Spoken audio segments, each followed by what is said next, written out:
아야톨라 세이드 알리 하메네이 이란 최고 지도자의 차남 모즈타바 하메네이가 차기 최고 지도자로 선출됐습니다. 친이란 세력인 저항의 축은 이번 선출을 환영하며 적들에게 강력한 타격이 된다고 주장했습니다. 이지윤 기자입니다.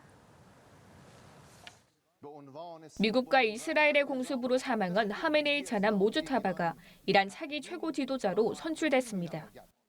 در اجلاسی فوق‌العاده امروز آیت الله سید مجتبی حسینی خامنه‌ای حفظه الله را بر اساس رأی قاطع نمایندگان محترم مجلس خبرگان رهبری 이란 전문가 회의는 긴박한 전쟁 상황과 적들의 위협에도 주저하지 않았다며 신중한 심의 끝에 결정을 내렸다고 설명했습니다. 모즈타바가 선출된 직후 이란 이슬람 혁명 수비대는 새 지도자의 충성을 바치겠다며 완전한 복종을 맹세했습니다. 이란 안보수장인 라리자니 최고 국가안보회의 사무총장도 모즈타바를 중심으로 단결할 것을 촉구했습니다. 모즈타바는 이제 하메네이의 뒤를 이어 이란 국정 전반에 걸친 최종 결정권을 보유하게 됩니다. 군부 실세인 혁명수비대의 총사령관직을 수행하며 핵무기 제조에 사용할 수 있는 고농축 우라늄 비축분에 대한 통제권도 갖습니다. 이슬람 신정 체제를 떠받치는 무력 조직인 혁명수비대는 1979년 친미 왕정을 축출한 혁명정부의 헌법에 따라 탄생했으며 정규군 조직과 별도로 존재합니다. 모즈타바가 선출되자 이란 대리 세력인 저항의 축은 환영의 뜻을 밝혔습니다. 레바논 무장단체 헤즈볼라는 소셜미디어를 통해 축복받은 이슬람 혁명 지도자라며 선출을 축하했습니다. 예멘 후티 반군도 이번 결정이 이란의 적들에게 강력한 타격이 될 것이라고 평가했습니다.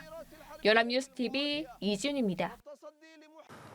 이란이 47년 만에 부자 세습을 공식화하며 미국의 정면 승부를 선언했습니다. 참수 작전의 위협을 뚫고 등판한 모스타바는 철저한 반미주의자인데요. 하메네이 사망에도 불구하고 이란 내에서 계속 강경파가 힘을 얻는 모습입니다. 강은나래 기자입니다. 56살 모즈타바는 하메네이 전 지도자의 차남이자 혁명수비대 최전선을 누빈 참정군인 출신입니다. 혁명수비대 복무 당시 다진 군부 인맥은 공식 직함 하나 없이 수십 년간 정권 막후의 그림자 실세로 군림하는 강력한 토대가 됐습니다. 보안, 정보기구를 장악한 스파이 마스터이자 2009년 시위 유혈 진압을 주도해서 피해 손이란 악명을 얻은 강경파 핵심입니다. 지난달 공습으로 일가족 대부분이 몰살된 가운데 유일하게 살아남아 권좌를 물려받았습니다.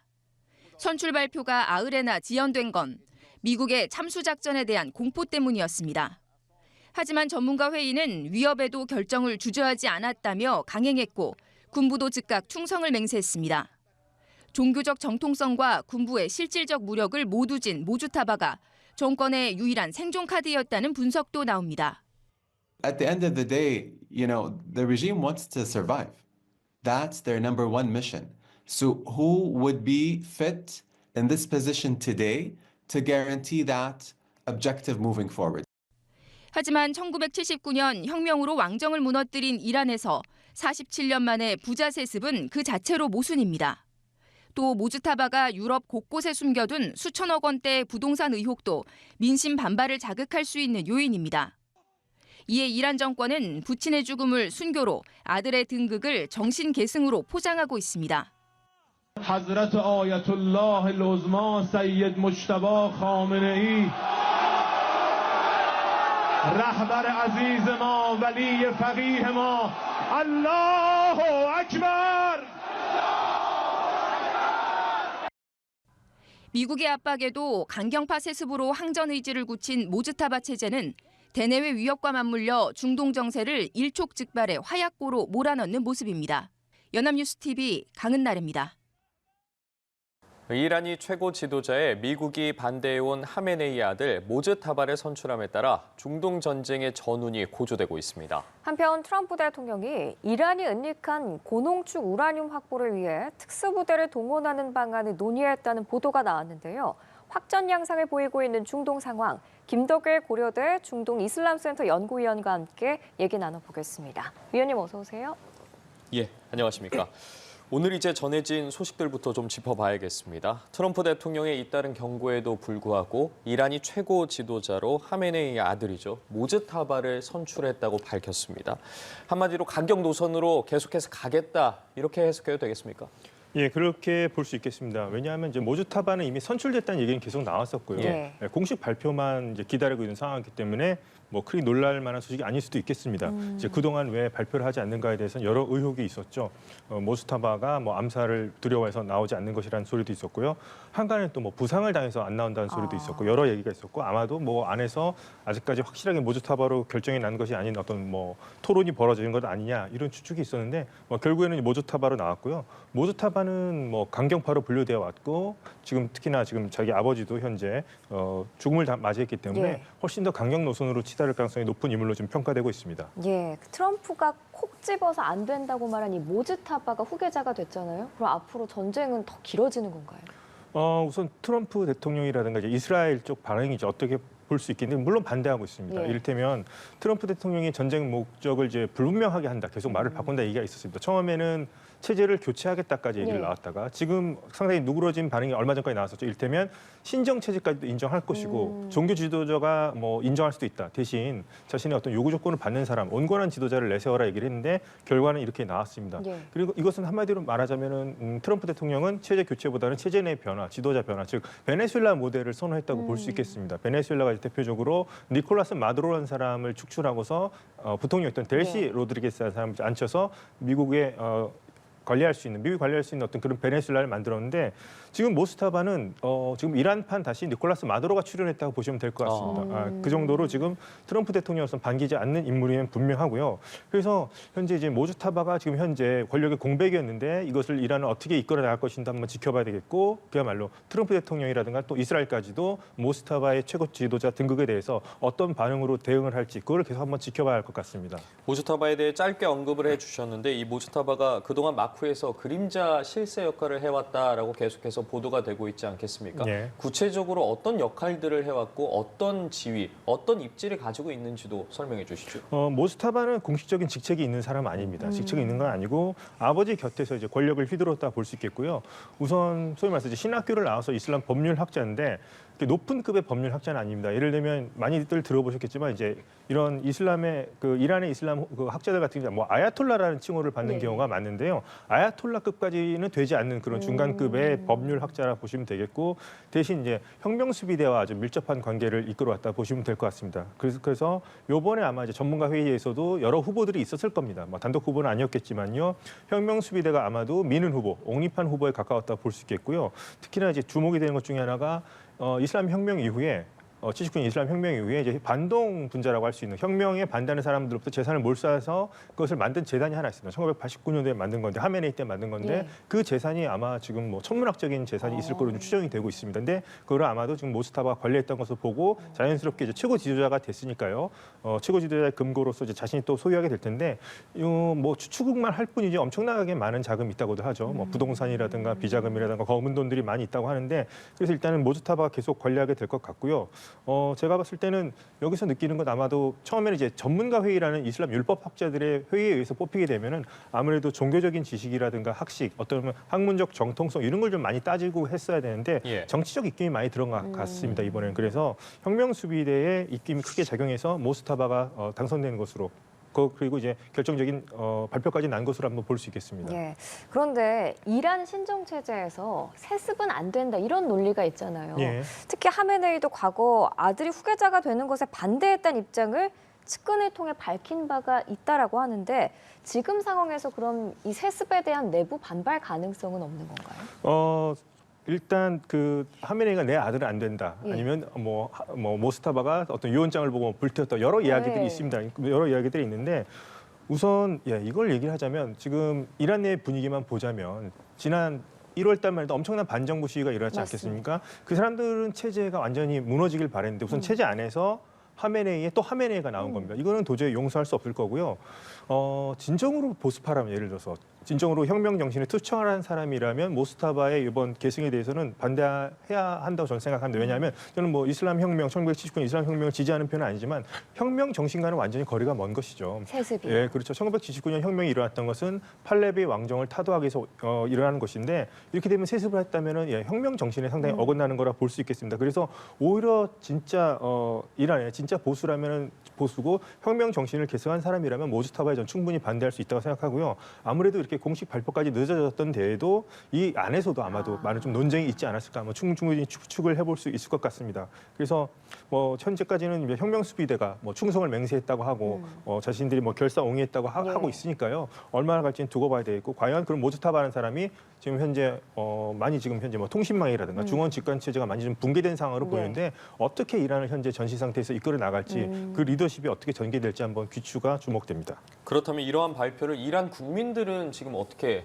받아들이고 있겠습니까? 이란 국민들은 아까 말씀드렸다시피 뭐 이를테면 뭐 하메네이를 좋아했던 사람 같은 경우에는 뭐 선거 절차라든가 그런 것과 상관없이 환호하는 사람들도 분명히 있고요. 제가 봤을 때는 아마도 이제 뭐 정부 쪽에서 동원한 사람으로 보이긴 합니다만 반대로 뭐 지난 아까도 말씀드렸다시피 체제 타도를 외쳤던 사람들한테는 모스타바는 결코 용납할 수 없는 사람이기도 하죠. 그래서 지난 시위 때 하메네이에게 죽음을 이런 구호가 많이 외쳤습니다. 거리 곳곳에서. 근데 이번에 벌써 모스타바에게 죽음이라는 구호가 테헤란 거주지에서 나오기 시작했거든요. 그래서 그것에 대한 반발 여론이 저는 훨씬 더 크지 않을까. 예, 많은 또 이란 국민들이 바라던 결과가 아닐 수도 있다. 저는 그렇게 생각합니다. 네, 앞서서 트럼프 대통령은 계속해서 모즈타바 안 된다. 지도자가 되려고 하는 자는 모두 죽는다. 이런 섬뜩한 경고도 날린 바 있는데 이런 트럼프의 압박이 결과적으로 통하지 않은 거잖아요. 네, 통하지 않았고요. 이를테면 이제 전에 페제시키안 대통령 같은 경우에는 중재 얘기도 했었고 이웃 국가들한테 공격한 거 사과도 했었고 여러 가지 얘기를 했었죠. 제스처 같은 걸 취했는데 아마도 지도부 안에서 총대를 메고 얘기를 했다가 오히려 강경파들에게 오히려 더 역공을 당했다는 그런 얘기가 있습니다. 그래서 갑자기 입장이 바뀐 거예요? 입장이 많이 바뀌고 이제 다시 공격이 시작되기도 했죠. 그런 걸 봤을 때는 아마도 아직까지는 이란 지도부 안에는 뭐 똘똘 뭉쳐서 하나의 의견이랑 보기 힘들지만 모즈타바를 비롯한 강경파가 조금 더 강한 입김을 내고 있다고 한번 추측을 해볼 수 있을 것 같고요. 트럼프 대통령은 제가 봤을 때는 뭐 이스라엘 모사드를 비롯해서 여러 정보기관 CIA도 있지만 아마 무슨 작전 같은 걸 펼칠 것 같은 예감이 듭니다. 근데 모즈타바도 현재 아버지에 대한 장례식도 해야 되겠죠. 하메네이에 대한 장례식도 해야 되고 뭐 최고 지도자다 보니까 뭐 기도를 한다든가 대표로 나와서 아니면 뭐 사람들 앞에 손이라도 한번 흔들어주는 그런 모습을 취해야 하는데 여러 가지로 좀 부담스럽기도 할 것 같습니다. 공개석상에 나오기는. 그래서 트럼프 대통령도 좀 어떤 일이 일어나는지 한번 두고 보자 이런 발언까지 했으니까요. 한번 모스타바에 대해서 한번 트럼프라든가 뭐 이스라엘 쪽 뭐 반응 아니면 발언 같은 것들도 한번 어떤 식으로 행동이 옮겨질지도 한번 지켜볼 필요가 있을 것 같습니다. 이란의 대통령 페제시키안 대통령 이야기를 해주셨어요. 그 부분이 궁금합니다. 앞서 중재와 관련된 이야기도 나왔었고 주변국들에 대해서 사과의 입장까지 내비쳤는데 강경파들의 압박 등으로 인해서 그러한 부분들이 사그라들었다. 그리고 또 다른 공격이 시작됐다라고까지 볼 수 있을 것 같은데 실제 이란에서의 그렇다면 대통령의 지위라고 해야 될까요? 그 영향력이 애초부터 현저히 적었던 겁니까? 아니면 이번 사태에서 유독 더 적은 영향력을 발휘한다고 봐야겠습니까? 애초부터 적었다고 볼 수 있을 것 같습니다. 많은 국민들이 그래도 직접 우리가 손으로 뽑는 대통령, 그러니까 직선제로 뽑습니다. 4년마다 한 번씩. 그래서 많은 국민들이 기대를 해왔던 겁니다. 지난 10몇 년, 거의 20년 가까이 기대를 해왔죠. 개혁파라고 좀 분류되는 사람들을 뽑으면 좀 나라가 바뀌지 않을까 계속 뽑았는데 계속 좌절돼 왔었고요. 페제시키안 대통령도 예외는 아닙니다. 특히나 이제 페제시키안 대통령은 그 전에 대통령이 헬리콥터 추락 사고로 갑작스럽게 죽으면서 새로운 대선이 열리면서 당선된 사람이었는데 투표율도 최저로 당선됐던 대통령이었기 때문에 인기도 없었고요. 원래부터 대통령 권한이 적습니다. 그 군 통수권 자체가 최고 지도자, 정규군뿐만 아니라 혁명수비대가 최고 지도자가 갖고 있는 거였고요. 페제시키안 대통령이 중재를 얘기했을 때만 해도 3인 임시 지도 체제였기 때문에 대행을 원래는 맡고 있었지만 그 대행 기간 동안에도 페제시키안 대통령은 군 통수권을 발휘하지 못했다는 것이고요. 혁명수비대라든가 정규군 같은 것에서 반발이 일어났던 걸 봤을 때 역시나 이란에서 대통령이라는 직책은 뭐 허수아비에 불과한 것이 아닌가 한번 다시금 증명한 어떤 사건이었다고 저는 생각합니다. 예, 지금 이제 전쟁에서 이란 작전을 두고 뭐 광인 작전, 미치 광이 작전이란 분석이 나오던데 이 작전이 하메네이가 생전에 수립한 작전이다라는 분석도 나오더라고요. 실제 이란의 구상은 지금 어디까지 돼 있다라고 볼 수 있을까요? 이란의 구상은 여러 가지가 있죠. 지금 말처럼 광인 작전이라고 해서 막 확전을 벌이면서 무분별한 어떻게 보면 무차별적인 주변 국가에 타격을 예. 가하는 작전도 광인 작전이라고 볼 수 있고 여기 하메네이가 살아있을 때 수립했던 작전이면 분명하고요.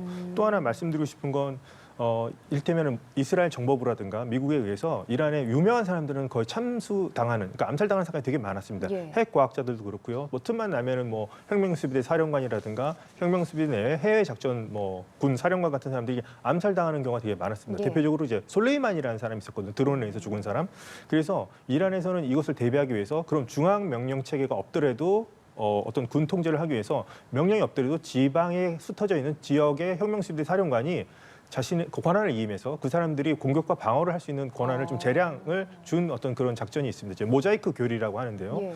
그것에 따라서 이렇게 보면 지금 현재 이란의 공군력이라든가 통신 같은 것들이 완전히 지금 붕괴된 상황에서 어떻게 보면 지역별 사령관에게 많은 권한을 위임했다고 볼 수도 있겠습니다. 그래서 그 사람들이 뭐 드론이라든가 좀 미사일 공격을 하고 있는 게 어떻게 보면 테헤란 중앙 정부의 명령에 의해서가 아니라 어떻게 보면 자신들이 권한을 위임받은 지역 사령관에 의한 어떤 독단에 의한 것일 수도 있다.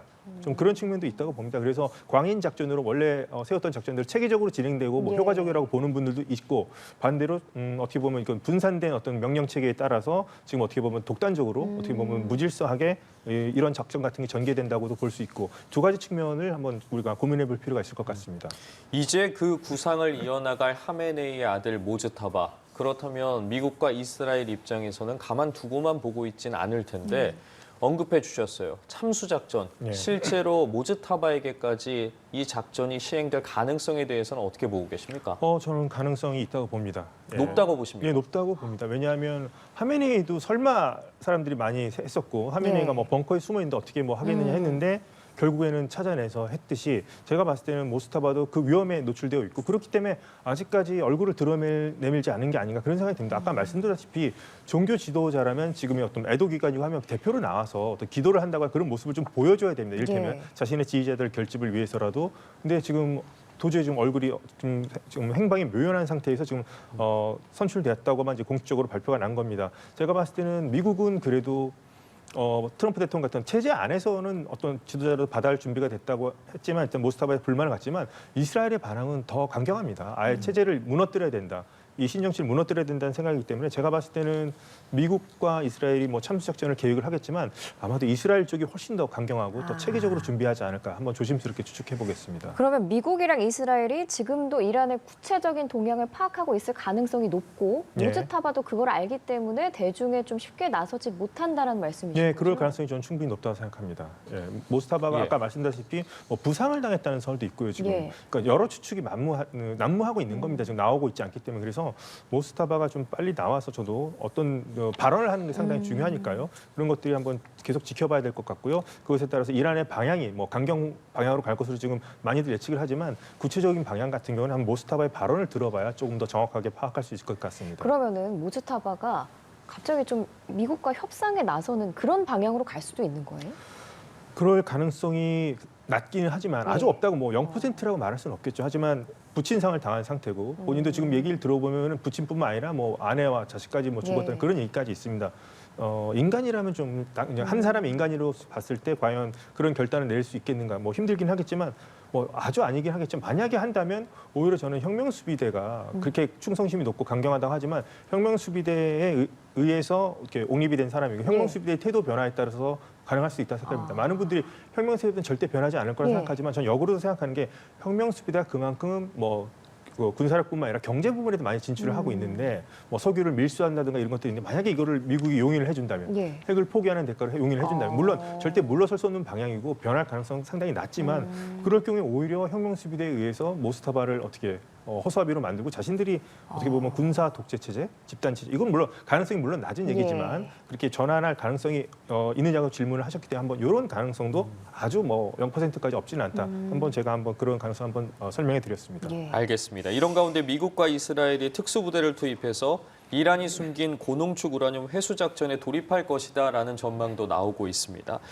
현재 검토 단계다라는 보도들이 나왔는데 미국과 이스라엘이 고농축 우라늄 회수를 일단은 이 작전을 검토하는 이유에 대해서 먼저 좀 여쭤보겠습니다. 이제 핵 협상을 했었죠. 3차에 걸쳐서도 계속했었고, 뭐 작년에도 계속했다가 이제 결렬이 되고 했었는데 가장 큰 문제는 이란이 핵 농축 주권을 국토 안에서 갖느냐 안 갖느냐 문제였고, 문제가 뭐냐면 60%까지 농축한 고농축 우라늄이 대략 400kg에서 450kg가 이란 안에 있다는 문제였습니다. 이게 왜가 문제가 되냐면 90%까지 우라늄을 농축할 경우에는 그게 이제 핵무기로 만들 가능성이 있다는 점이죠. 근데 60%까지 농축을 할 경우에는 원심 분리기를 조금 돌리면 뭐 수주 내에 핵무기를 가질 수 있다는 그런 얘기까지 나왔었고요. 이란이 갖고 있는 분량이 최고로 잡았을 때 450kg까지 갖고 있다고 하는데 이것은 대략 핵폭탄을 만든다고 할 경우에는 뭐 11개까지도 최대 만들 수 있는 분량이라고 합니다. 그렇기 때문에 이것에 대해서 미국과 이란 간에 어떻게 처리할 것인가 협상할 때 많은 논쟁의 대상이 됐었는데 이란 같은 경우에는 제시를 했었죠. 제재를 먼저 미국이 해제를 해주면 우리가 이것을 제3국으로 반출할 수도 있고 아니면 60%의 비율을 뭐 희석시켜서 어떻게 우리가 뭐 보관할 수 있다, 감시를 받겠다고도 얘기했지만 궁극적으로는 트럼프 대통령은 이것을 하여튼 이란 영토에서 빼내는 게 목적일 겁니다. 네. 언제든지 이란이 핵을 개발할 수 있다고 의심하기 때문이겠죠.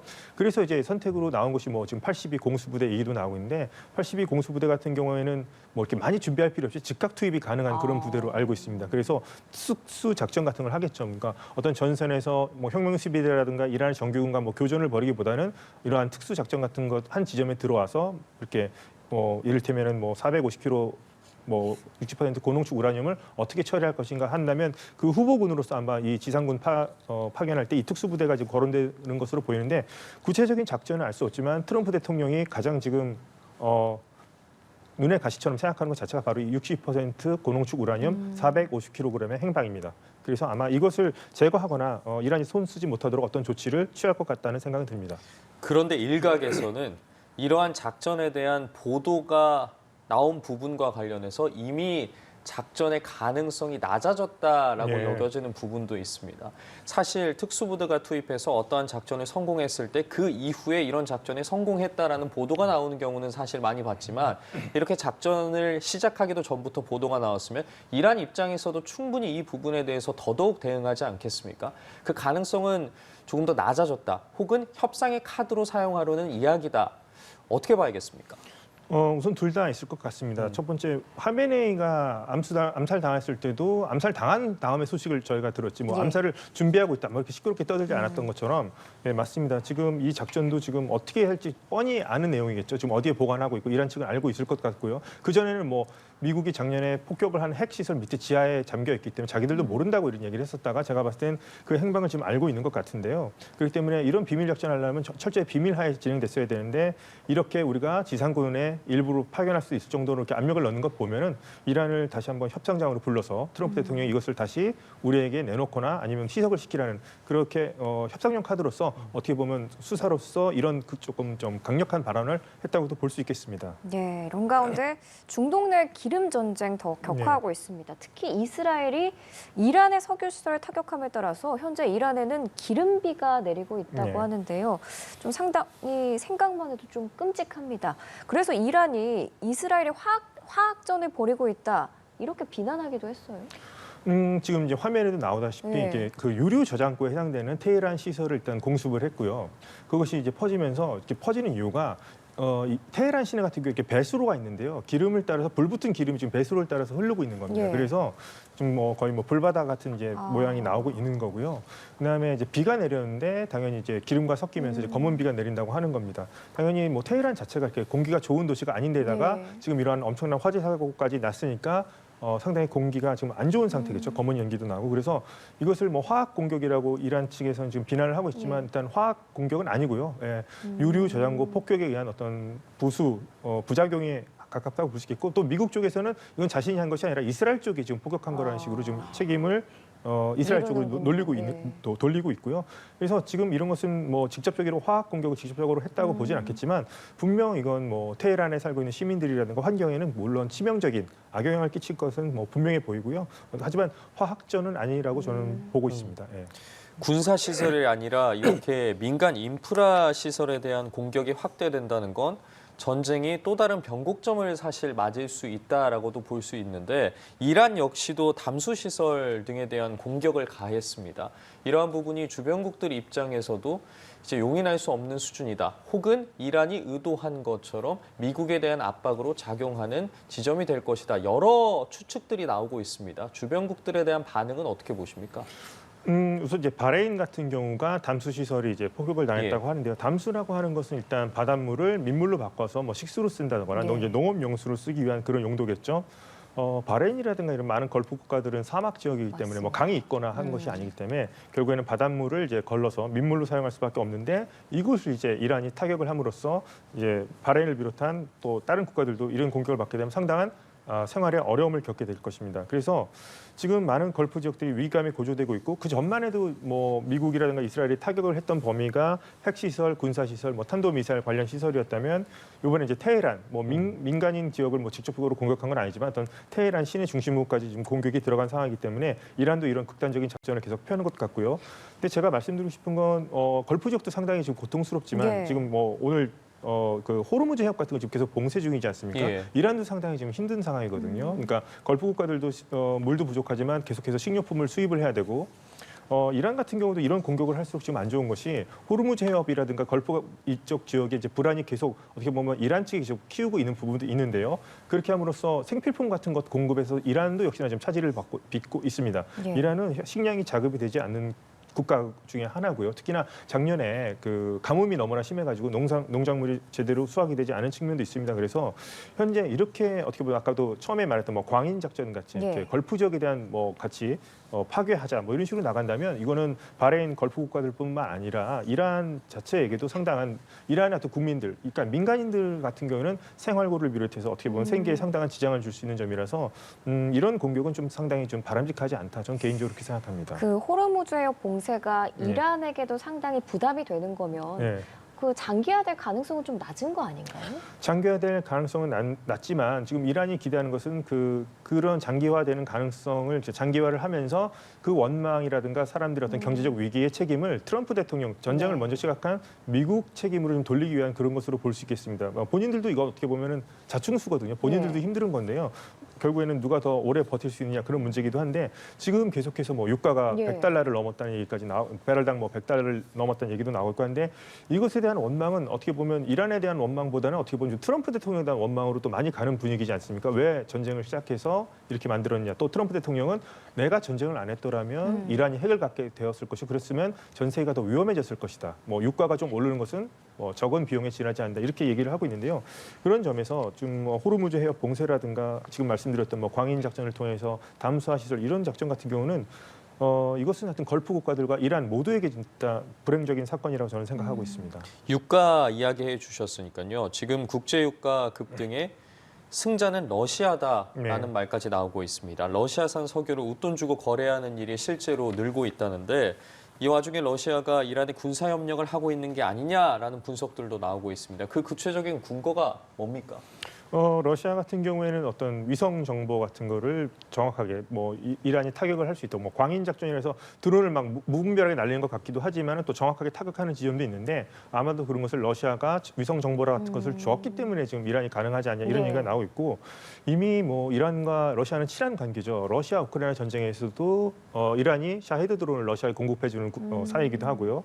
그렇기 때문에 또 서로 이제 친러 국가라고 이란은 이제 분류될 수가 있겠는데요. 이제 생각지도 않게 지금 러시아가 어부지리를 얻게 되는 거죠. 호르무즈 해협이 약간 현재 사실상 봉쇄된 상태에서 걸프 국가들이 지금 생산을 제대로 하지 뭐 감산을 하는 상태고요. 생산을 하더라도 빠져 나갈 수 없는 상황을 이용해서 지금 많은 국가들이 러시아 같은 경우에는 러시아 우크라이나 전쟁 이후로 어떻게 보면 국제 제재 때문에 제대로 석유가 수출할 수 없는 상황인데 오히려 좀 윗돈을 주고 좀 사야 될 정도라고 하니까요. 오히려 이것은 러시아한테는 이제 어부지리의 득을 얻게 되는 지금 얻고 있는 상황이라 볼 수 있는데 이게 상당히 역설적인 게 이렇게 트럼프 대통령의 전쟁을 함으로써 러시아 같은 경우에는 그 석유라든가 가스 수입의 재정 수입의 상당 부분을 차지하는데 러시아 우크라이나 전쟁에서 이렇게 되면 러시아가 유리해질 것이 지금 조금은 도움이 되겠죠. 그래도 돈이 계속 들어오니까요. 근데 반대로 미국은 나토 회원국이지 않습니까? 예, 유럽 국가들과 미국 같은 경우는 나토 회원국인데 우크라이나를 또 어떻게 보면 지금 지원하고 있는 입장에서 결국에는 이러한 나비 효과라고 할까요? 호르무즈 해협 봉쇄 이런 것들이 러시아에게 도움을 주고 러시아 우크라이나 전쟁에서도 좀 러시아에게 도움을 주는 상황. 하지만 미국은 나토 회원국이고 유럽 국가들은 지금 러시아가 지금 세력이 커지는 것을 경계해야 되는 상황. 어떻게 보면 상당히 지금 모순적인 어떤 상황이 벌어지고 있는 것 아닌가 그렇게 생각할 수 있겠습니다. 실제 이란이 러시아와의 군사 협력은 비밀이 아니다. 많은 경로로 도움을 받고 있다라고 이야기를 했는데 지금 전황을 보면 미국과 이스라엘이 그 수위를 높이고 있다면 이란은 전황, 그러니까 전세를 넓혀가는 양상이라고 볼 수 있지 않겠습니까? 네. 러시아라는 부분, 뭐 앞서 협력하고 있다, 그간에 친하게 지냈다, 이 부분은 알고는 있었지만 콕 집어서 러시아라는 부분을 언급을 했단 말입니다. 네. 전쟁으로 끌어들이려는 목적, 러시아와 미국과 러시아의 이런 구도, 의식한 하나의 작전이라고 봐야겠습니까?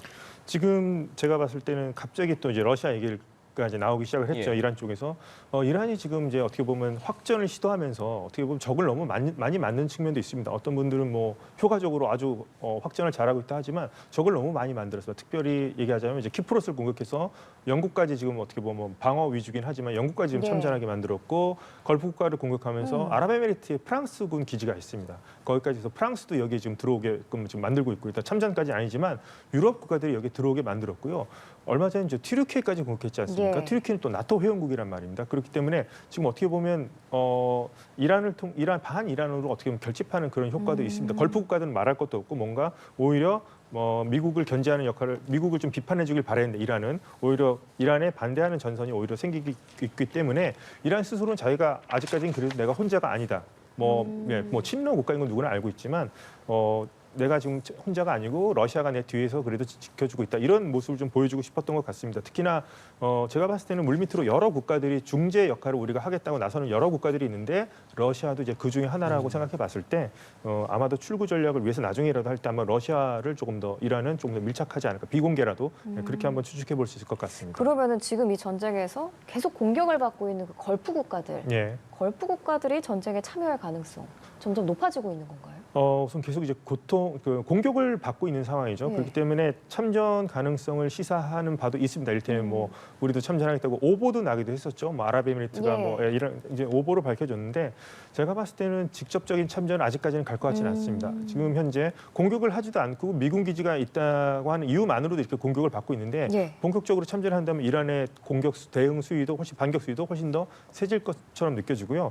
굳이 현재 미국과 이스라엘이 지금 어떻게 보면 이란을 약화시키기 위해서 대신해서 전쟁을 해주고 있고 자신도 그런 피해를 입고 있지만 본인들이 직접 손에 어떻게 보면 뭐 피를 묻혀가면서 직접 이란에 대해서 뭐 전쟁을 선포하거나 직접 전투로서 참여할 가능성 상당히 낮아 보이긴 합니다. 다만 만약에 이 군사 작전이라든가 이 전쟁이 끝나고 난 후에 어떤 뭐 비밀이 밝혀질 수 있겠죠. 알고 봤더니 뭐 아랍에미리트가 어떠한 뭐 작전에서 참여했다더라 이런 얘기는 훗날 어떻게 보면 나올 수도 있겠지만 현재로서는 공개적으로 뭐 이러한 걸프 국가들이 참전하는 것은 상당히 좀 가능성이 높아 보이지는 않습니다. 그렇다면 앞으로 단기적으로 봤을 때 이 전쟁의 가장 큰 변곡점이 될 수 있다면 그 부분은 뭐라고 꼽을 수 있겠습니까? 변곡점이라면 우선 트럼프 대통령이 계속해서 4주 얘기를 했다가 이번에 계속 영구적으로 전쟁할 수 있다고 얘기도 했고요. 이란도 뭐 최소 6개월은 우리가 전쟁할 수 있다 이런 식으로 해서 장기전으로 가는 것 아니냐 이런 얘기가 있는데 제가 봤을 때는 우선 모스타바 하메네이가 뭐 최고 지도자 체제가 이제 출범이 할 텐데요. 한번 그 모습을 한번 지켜봐야 될 것 같고 어떤 노선을 펴는지를 한번 봐야 될 것 같습니다. 그래서 지금 트럼프 대통령 같은 경우에도 전쟁을 개전하고 나서 60일 이내에는 또 미국 의회의 승인을 받아야 되는 복잡한 과정도 있고 해서 우선 장기전으로 가기 전에 끝날 만한 어떤 요인들은 꽤 있다고 봅니다. 제가 봤을 때 미국의 어떤 국내적 요인도 있고 이란 같은 경우도 지금 경제가 완전히 지금 돌아가지 않는 상황에서 좀 전쟁을 계속 치르기는 제가 봤을 때 힘든 상황이고 하기 때문에 제가 봤을 때 우선 모스타바라는 사람이 어떤 입장을 보이느냐 뭐 충분히 강경파라고 예상을 하고 있지만 어떤 대응을 나서냐 지켜봐야 될 것 같고 변수는 뭐 미국 내 여론 트럼프 대통령 당연히 그 미국 사상자가 오늘도 늘어났으니까요 부담도 갖겠지만 저는 한번 이란이 어느 정도 지금 뭐 드론이라든가 뭐 아직 뭐 숨겨놨다고 하지만은 뭐 소위 말해서 초음속 탄도미사일 이런 것들이 재고가 어느 정도 있는지를 한번 그것에 따라서 아마도 단기전이냐 장기전이냐 이런 좀 그 기간이 좀 결정될 것 같다는 그런 생각을 해봅니다. 예, 알겠습니다. 지금까지 중동 상황 김덕일 고려대 중동이슬람센터 연구위원과 함께 얘기 나눠봤습니다. 오늘 말씀 잘 들었습니다. 맞습니다. 네, 이렇게 이란 차기 최고 지도자로 사망한 아야톨라 세예드 알리 하메네이의 차남 모즈타바가 선출된 가운데 하메네이의 유언 때문에 후임 선출이 늦어졌다는 관측이 나왔습니다. 이스라엘 정보기관 모사드가 운영하는 것으로 알려진 한 소셜미디어 계정은 현지 시간 8일 하메네이와 그의 차남 모즈타바 얼굴을 붙인 사진에 왜 아버지의 유언장을 불태웠나고 적었습니다. 한 이스라엘 매체도 하메네이가 유언에서 모즈타바를 후계자로 임명하지 말라고 지시했다며 군부가 최종 결정권을 가졌다고 보도했습니다. 앞서 반체제 매체 이란 인터내셔널도 하메네이는 아들의 지도력을 탐탁지 않게 여겼다고 전했습니다. 중동 지역이 화염에 휩싸인 지 10일째입니다. 이스라엘은 레바논과 이란의 공습을 이어갔는데요. 이란도 반격에 나서 마수드 페제스키안 대통령이 걸프 국가들에 사과한 지 얼마 지나지 않아 또다시 공격을 감행했습니다. 이화영 기자입니다. 이스라엘이 레바논의 수도 베이루트를 타격했습니다. 레바논 남부 등지에서 온 피난민들이 묵고 있던 베이루트 중심가의 호텔이 공습을 받아 4명이 숨지고 10여 명이 다쳤습니다. 이스라엘 군 당국은 레바논에서 활동 중인 이란 혁명수비대 지휘관들이 테러 공격을 계획해 제거했다고 밝혔습니다. 또 이란 수도 테헤란의 원유 저장 시설도 공격했습니다. בכל יום שעובר אנחנו מקלפים עוד ועוד יכולות של המשטר באיראן. כך אנחנו עושים גם בלבנון, בהתקפות מחץ על מחבלי חיזבאללה עושי דברה של איראן. 이란의 반격도 못지 않습니다. 마수드 페제시키안 이란 대통령이 걸프 국가들에 사과한 지 채 몇 시간이 지나지 않아 공격이 재개됐습니다.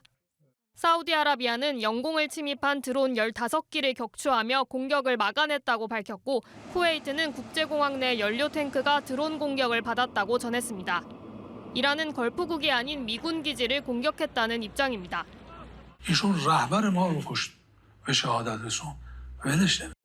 이란 이슬람 혁명수비대는 바레인 마나마에 주둔한 미 해군 제5함대를 공격해 21명이 숨졌고 아랍에미리트 알다프라 미 공군기지에서도 약 200명이 죽거나 다쳤다고 주장했습니다. 거듭된 공격에 사우디아라비아, 카타르 등은 공격을 지속하면 보복에 나설 수 있다고 경고했습니다. 이란은 공격의 책임을 미국에 돌린 가운데 중동 지역의 군사적 긴장감은 최고조에 달하고 있습니다. 연합뉴스TV 이화영입니다.